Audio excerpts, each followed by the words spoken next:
If you watched episode 8, you know that we talked about working capital and how a transaction for a turnkey entity usually has working capital included in the deal. You might have thought to yourself, our working capital is changing on a daily basis. How do we account for this change when we're closing on a business transaction where we pre-negotiated our working capital amount months ago?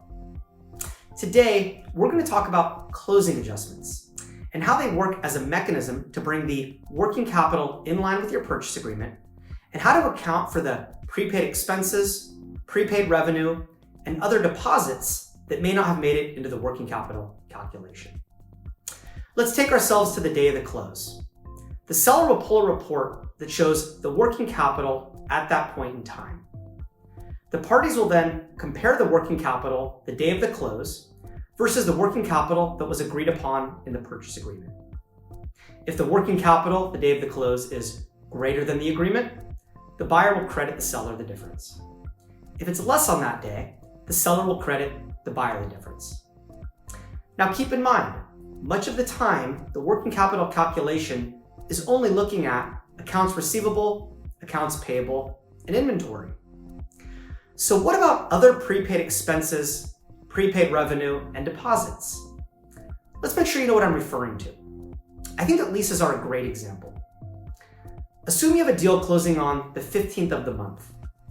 The seller's already paid rent, but should only bear the liability for the 15 days of the month that they own the business.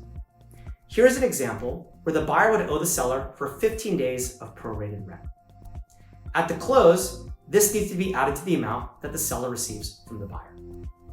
Of course, you can think of many expenses that might be prepaid at the beginning of the month or the beginning of the year for your specific business that would need to be prorated.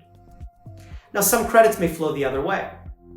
Assume the seller sold gift certificates for a product or service to be delivered at a later date. The buyer would bear the cost of future delivery, so the seller would have a credit to the buyer for that liability. The working capital adjustment and all of the debits and credits for prepaid revenue and prepaid expenses are itemized into a flow of funds statement or to a buyer and a seller's closing statement, and they're netted against each other to identify the final amount that needs to transfer from the buyer to the seller. Does that sound easy enough? It never is, so next time we're going to layer in some additional pieces to this process.